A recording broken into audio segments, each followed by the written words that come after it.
은퇴 후 진짜 무서운 건 외로움이 아니라 이겁니다. 노년을 병들게 하는 진짜 이유. 우리는 흔히 말합니다. 나이 들면 외로워진다. 은퇴를 앞둔 사람들, 혹은 이미 직장을 떠난 이들이 가장 두려워하는 것도 바로 이 외로움입니다.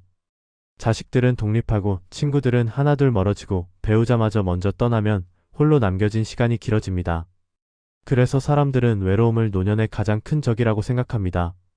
하지만 정작 사람을 무너뜨리는 건 외로움이 아닙니다. 진짜 무서운 건 쓸모없다고 느끼는 마음입니다.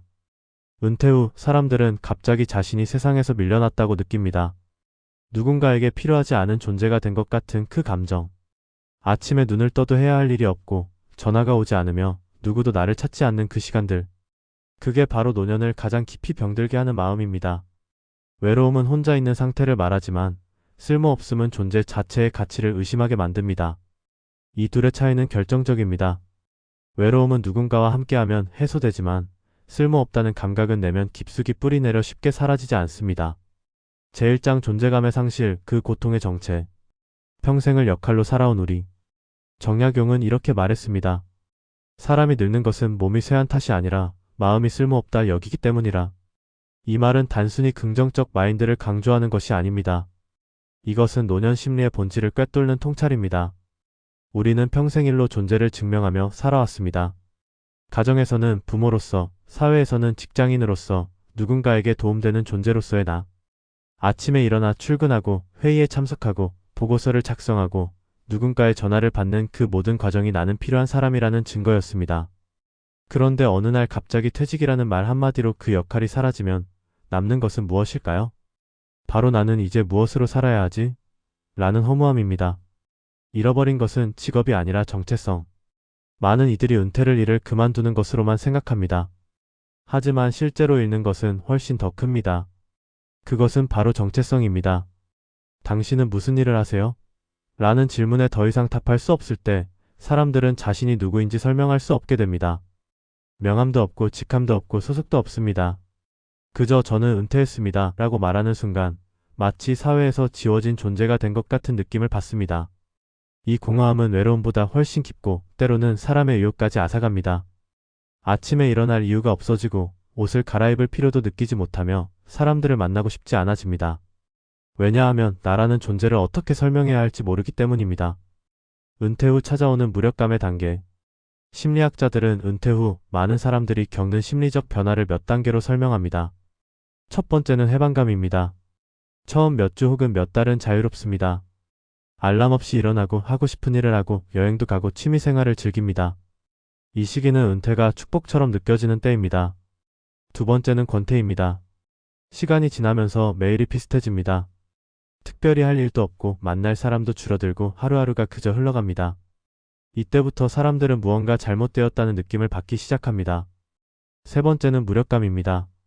이제 자신이 세상에서 아무 역할도 하지 못한다는 생각이 뿌리내립니다. 뉴스를 봐도 사람들을 만나도 자신만 시간에서 멈춘 것 같은 느낌. 이것이 바로 은퇴 후 우울증의 시작점입니다. 제2장 쓸모의 환상에서 벗어나라. 노자가 말하는 무용의 가치. 노자는 도덕경에서 이렇게 말합니다. 쓸모없는 것이기에 오래 존재한다. 이 말은 언뜻 역설적으로 들립니다. 어떻게 쓸모없는 것이 오래 존재할 수 있을까요? 노자는 나무를 예로 듭니다. 굵고 아름다운 나무는 베어져 기둥이 되고 결국 사라집니다. 하지만 뒤틀리고 쓸모없어 보이는 나무는 베어지지 않아 천년을 살아갑니다. 또한 그릇은 안이 비어있기 때문에 쓸모가 있고 집은 문과 창이 뚫려있기 때문에 사람이 살 수 있습니다. 이것은 단순한 철학적 유의가 아닙니다. 노년을 대하는 태도의 핵심입니다. 우리는 평생 쓸모있는 사람이 되려고 애써왔습니다. 생산성, 효율성, 성과. 이 모든 것이 나의 가치를 증명하는 기준이었습니다. 하지만 나이가 들면서 그 기준으로는 더 이상 자신을 평가할 수 없게 됩니다. 그때 필요한 것이 바로 무용의 지혜입니다. 존재 자체의 가치를 회복하다. 노년의 지혜는 무용의 가치를 깨닫는 데 있습니다. 누군가에게 보이지 않아도, 일을 하지 않아도, 생산하지 않아도 여전히 존재하는 것 자체로 충분한 사람이라는 것. 이것을 인정하지 않으면 우리는 끊임없이 자신을 평가하고 결국 스스로를 깎아내리게 됩니다. 나는 이제 아무것도 하지 못해. 나는 더 이상 필요하지 않아. 나는 짐이 되고 있어.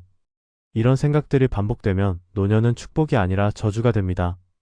하지만 생각을 바꿔보십시오. 당신이 아침에 일어나 창밖을 바라보는 것, 손주의 손을 잡아주는 것, 친구와 차 한 잔 나누는 것, 책을 읽고 음악을 듣고 산책하는 것. 이 모든 것이 쓸모와는 무관하지만 그 자체로 삶의 의미입니다.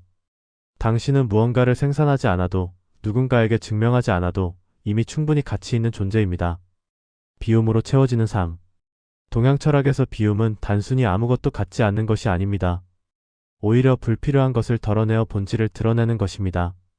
은퇴는 어쩌면 인생에서 가장 큰 비움의 시간일지 모릅니다. 직함도 명함도 조직도 사라집니다. 하지만 그 빈자리에 무엇이 남을까요? 바로 나입니다. 역할이 아닌 나, 직업이 아닌 나, 타인의 평가가 아닌 나. 그 순수한 존재로서의 나를 만나는 시간. 이것이 바로 노년이 주는 선물입니다. 제3장 마음을 잃지 않는 법. 자리가 아니라 태도가 중요하다. 나이 들수록 중요한 것은 자리가 아니라 태도입니다. 젊을 때는 어떤 자리에 있느냐가 중요했습니다. 어느 회사에 다니고 어떤 직책을 맡고 얼마나 성공했는가. 이런 것들이 우리의 가치를 증명하는 외적 기준이었습니다. 하지만 노년에는 그런 자리가 사라집니다. 그때 남는 것은 무엇일까요? 바로 태도입니다. 내가 무엇을 갖고 있는가 보다 어떤 마음으로 하루를 맞이하느냐가 인생의 품격을 결정합니다. 아침에 눈을 떴을 때 감사할 수 있는 마음, 사소한 일상에서 기쁨을 찾는 마음, 타인에게 친절할 수 있는 여유. 이것들이 노년을 풍요롭게 만듭니다. 정약용의 가르친 마음을 돌려세우라. 정약용은 또 이렇게 썼습니다. 늙음은 쇠함이 아니라 마음을 돌려세우는 시기다. 이 말의 뜻은 무엇일까요? 젊을 때는 세상을 향해 달려갔습니다. 무언가를 이루고 성취하고 증명하려 애썼습니다. 하지만 나이가 들면 그 방향을 바꿔야 합니다. 이제는 바깥이 아니라 안으로, 세상이 아니라 마음으로 시선을 돌릴 때입니다. 마음을 돌려 세운다는 것은 자신의 내면을 다스리는 법을 배운다는 뜻입니다. 화를 내지 않는 법, 집착하지 않는 법, 받아들이는 법, 놓아주는 법. 이런 것들을 익히는 것이 노년의 진짜 공부입니다. 그때 비로소 외로움은 평안으로 바뀝니다. 하루를 다스리는 작은 습관들. 마음을 잃지 않기 위해서는 구체적인 실천이 필요합니다. 거창한 계획이 아니라 작은 습관들이 중요합니다. 첫째, 아침 루틴을 만드십시오. 은퇴 후 가장 위험한 것은 무질서입니다. 일어나는 시간도, 자는 시간도 제멋대로가 되면 마음도 흐트러집니다. 매일 같은 시간에 일어나고, 산책하고, 책을 읽고, 차를 마시는 작은 의식들이 하루를 지탱합니다. 둘째, 배움을 멈추지 마십시오. 나이가 들어서도 배울 수 있다는 것, 이것이 마음을 젊게 유지하는 비결입니다. 악기를 배우거나, 새로운 언어에 도전하거나, 글쓰기를 시작하거나, 무엇이든 좋습니다. 중요한 것은 나는 아직 성장할 수 있다는 감각을 잃지 않는 것입니다. 셋째, 관계를 가꾸십시오. 혼자 있는 시간도 필요하지만 사람과의 연결도 중요합니다.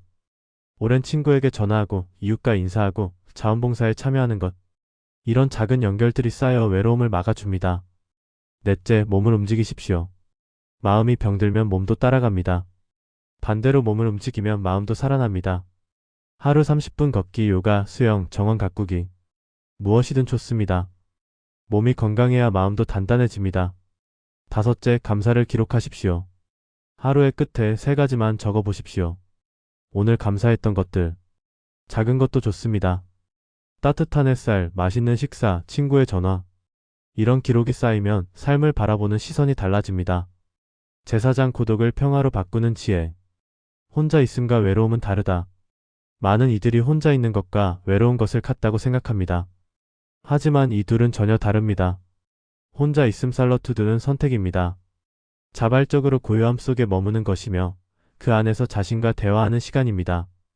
반면 외로움 롤리너스는 원치 않는 고립이며 누군가와 연결되고 싶은데 그럴 수 없는 고통입니다. 노년의 지혜는 혼자 있음을 즐길 줄 아는 것입니다. 철학자 키르케고르는 혼자 있을 수 있는 능력이야말로 성숙의 증거라고 말했습니다.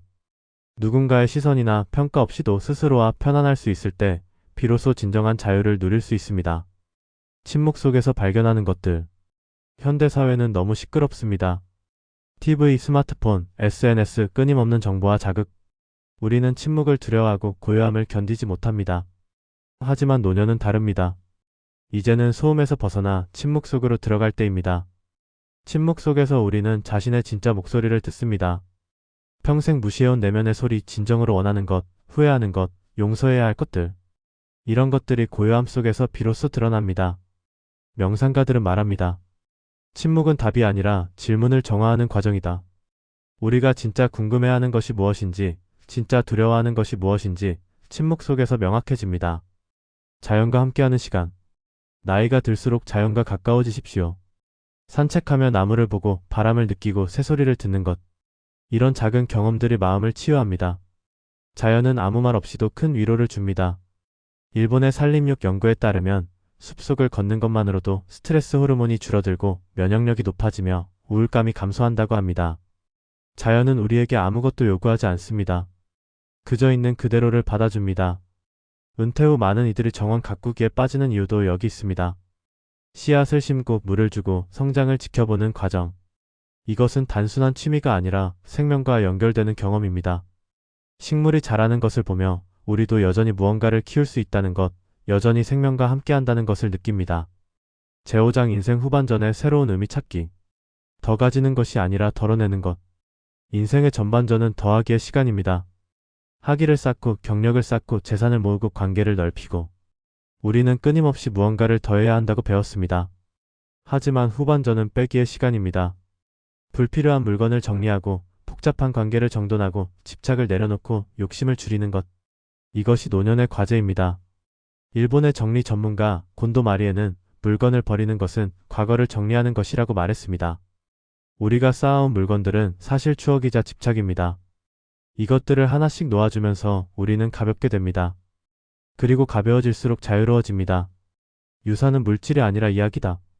많은 이들이 자식들에게 무엇을 남겨줄지 고민합니다. 재산, 부동산, 보험금. 물론 이것들도 중요합니다. 하지만 진짜 유산은 물질이 아닙니다. 바로 이야기입니다. 당신이 살아온 이야기, 겪었던 어려움과 극복의 순간들, 실패했던 경험과 그로부터 배운 교훈들. 이런 것들을 나누는 것이야말로 진정한 유산입니다. 손주에게 들려주는 옛날 이야기, 자식에게 전하는 인생의 조언, 친구들과 나누는 추억들. 이것들이 쌓여 당신의 삶이 후대에 전해집니다. 회고록을 쓰는 것도 좋은 방법입니다. 거창한 책이 아니어도 됩니다. 짧은 메모, 일기, 편지 형식도 좋습니다. 중요한 것은 당신의 목소리가 기록으로 남는다는 것입니다. 봉사와 나눔의 의미. 은퇴 후에도 여전히 누군가에게 도움이 되고 싶다면 봉사를 생각해 보십시오. 자원봉사는 단순히 시간을 채우는 활동이 아닙니다. 이것은 나는 여전히 세상에 기여할 수 있다는 것을 확인하는 과정입니다. 노인요양원에서 젊은 노인이 나이든 노인을 돌보거나, 학교에서 아이들에게 책을 읽어주거나, 지역사회 도서관에서 정리를 돕거나, 이런 작은 활동들이 삶에 다시 의미를 불어넣습니다. 심리학 연구에 따르면 봉사활동을 하는 노인들은 그렇지 않은 노인들보다 우울증이 적고 삶의 만족도가 높으며 심지어 수명도 더 길다고 합니다. 이것은 단순한 상관관계가 아닙니다. 누군가를 돕는다는 것 자체가 우리에게 삶의 목적을 부여하기 때문입니다. 제6장 죽음을 받아들이는 성숙함. 죽음은 끝이 아니라 완성이다. 노년을 이야기할 때 죽음을 빼놓을 수 없습니다. 많은 이들이 죽음을 두려워하고 그 주제를 피하려 합니다. 하지만 죽음을 직시할 때 비로소 삶이 더 선명해집니다. 철학자 하이데거는 죽음을 향한 존재라는 표현을 썼습니다. 우리는 모두 죽음을 향해 가고 있으며 이것을 인정할 때 비로소 진정성 있는 삶을 살 수 있다는 뜻입니다. 죽음을 받아들인다는 것은 체념이 아닙니다. 오히려 남은 시간의 소중함을 깨닫는 것입니다. 언젠가가 아니라 지금 사랑하고, 나중에가 아니라 오늘 용서하고, 나중에가 아니라 지금 감사하는 것입니다. 잘 죽는다는 것의 의미. 동양에서는 예로부터 호상이라는 개념이 있었습니다. 좋은 죽음, 아름다운 마무리. 이것은 단순히 편안하게 죽는다는 뜻이 아닙니다. 잘 죽는다는 것은 후회 없이 사는 것입니다. 하고 싶었던 말을 다하고, 용서할 사람을 용서하고, 정리할 것을 정리하고, 감사할 것을 감사하는 것. 그렇게 매일을 마지막처럼 살 때 죽음은 더 이상 두렵지 않습니다. 티베트의 사자의 서에는 죽음을 준비하는 것이 삶을 준비하는 것이라는 말이 있습니다. 죽음을 생각하는 것이 삶을 소홀히 하는 것이 아니라 오히려 더 깊이 살게 만든다는 뜻입니다. 남겨진 이들에게 죽음을 준비한다는 것은 자신만을 위한 것이 아닙니다. 남겨질 이들을 위한 배려이기도 합니다. 유언장을 쓰고 장래에 대한 의향을 남기고 중요한 서류를 정리해두는 것. 이런 실질적인 준비도 필요합니다. 하지만 더 중요한 것은 관계를 정리하는 것입니다. 오래된 갈등이 있다면 용서를 구하고, 전하지 못한 사랑이 있다면 표현하고, 감사한 마음이 있다면 말로 전하는 것. 이런 것들이 정리될 때 남겨진 이들도 평안할 수 있습니다. 마음이 늙지 않는 삶. 인생의 후반전은 무엇을 더 가지느냐가 아니라 무엇을 놓아줄 수 있느냐로 결정됩니다. 직함을 놓아주고, 집착을 놓아주고, 남의 시선을 놓아주고, 과거의 후회를 놓아주는 것. 이렇게 하나씩 놓아줄 때마다 우리는 더 자유로워집니다. 사람이 늙어가는 건 자연입니다. 머리가 휘어지고 주름이 늘고 걸음이 느려지는 것은 누구도 피할 수 없습니다. 하지만 마음이 늙는 건 선택입니다. 매일 아침 눈을 뜰 때마다 우리는 선택할 수 있습니다. 오늘 하루를 불평으로 시작할 것인가, 감사로 시작할 것인가, 어제에 갇혀 살 것인가, 오늘을 살아갈 것인가, 쓸모없다고 자책할 것인가, 존재 자체로 충분하다고 받아들일 것인가. 은퇴 후 찾아오는 공허함은 누구에게나 있습니다. 역할을 잃고 정체성이 흔들리고 존재 이유를 의심하는 그 시간. 이것은 고통스럽지만 동시에 기회이기도 합니다. 왜냐하면 이제야 비로소 우리는 역할이 아닌 나 자신으로 살 수 있기 때문입니다. 평생 누군가의 부모로, 누군가의 직원으로, 누군가의 배우자로 살아왔다면 이제는 그저 나로 존재할 수 있는 시간입니다. 이름표도, 직함도, 기대도 내려놓고 순수한 한 사람으로서의 나를 마주하는 시간. 이것이 두렵다면 그것은 당연합니다. 평생 역할 뒤에 숨어 살았기 때문입니다. 하지만 용기를 내어 그 역할들을 벗어던질 때 그 안에서 진짜 나를 발견하게 됩니다. 그리고 그 진짜 나는 생각보다 훨씬 강하고 지혜롭고 아름답습니다. 오늘부터 시작하는 작은 변화. 이 모든 이야기가 거창하게 느껴진다면 아주 작은 것부터 시작하십시오. 오늘 아침 눈을 뜨면 침대에서 일어나기 전 잠시 멈추십시오. 그리고 숨을 깊이 들이쉬며 생각해 보십시오. 나는 오늘도 살아있다. 이것만으로도 감사하다. 창밖을 보십시오. 하늘의 색깔, 나무의 흔들림, 새소리. 이런 것들이 여전히 당신에게 주어져 있습니다. 커피나 차를 마실 때 그 순간에 온전히 집중해 보십시오. 따뜻함, 향기, 맛. 이런 작은 감각들이 살아있다는 증거입니다. 산책할 때 스마트폰을 두고 나가십시오. 그냥 걷고 보고 느끼십시오. 생각이 많아도 괜찮습니다. 그저 그 생각들이 흘러가도록 두십시오. 하루의 끝에 3가지를 적어보십시오. 오늘 감사했던 것, 오늘 배운 것, 내일 하고 싶은 것. 단 3줄이면 충분합니다. 이런 작은 습관들이 쌓이면 어느새 마음이 달라져 있을 것입니다.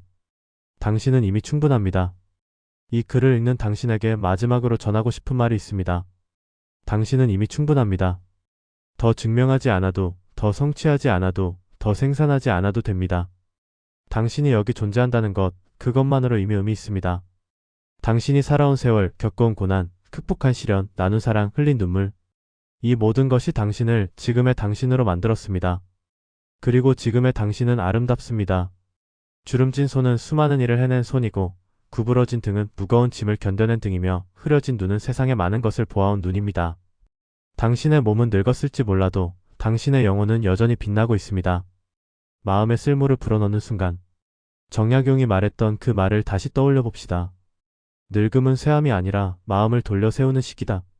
오늘, 지금 이 순간부터 당신의 마음을 돌려 세우십시오.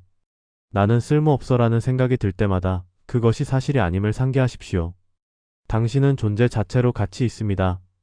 나는 필요 없어라는 생각이 들 때마다 주변을 둘러보십시오. 당신의 미소를 기다리는 사람, 당신의 조언을 구하는 이, 당신의 존재에 위로받는 이가 분명 있습니다. 나는 외로워라는 생각이 들 때마다 그것을 고독으로 바꾸어 보십시오. 혼자 있음을 두려워하지 말고 그 고요함 속에서 자신과 대화하십시오. 이렇게 하나씩 마음을 돌려 세울 때 당신은 외로움이 평안으로 바뀌는 것을 경험하게 될 것입니다. 노년이 주는 진짜 선물. 노년은 상실의 시간이 아닙니다. 오히려 발견의 시간입니다. 젊을 때는 너무 바빠서 놓쳤던 것들, 너무 조급해서 보지 못했던 것들, 너무 욕심내서 즐기지 못했던 것들. 이제야 비로소 그것들을 발견할 수 있습니다. 아침 햇살의 따스함, 커피의 진한 향기, 오래된 친구의 목소리, 손주의 웃음소리, 책장을 넘기는 소리, 빗소리, 새소리, 바람소리. 이런 것들이 얼마나 소중한지 이제야 알게 됩니다. 그리고 깨닫습니다. 행복은 어디 먼 곳에 있는 것이 아니라 바로 지금 이 순간에 있다는 것을.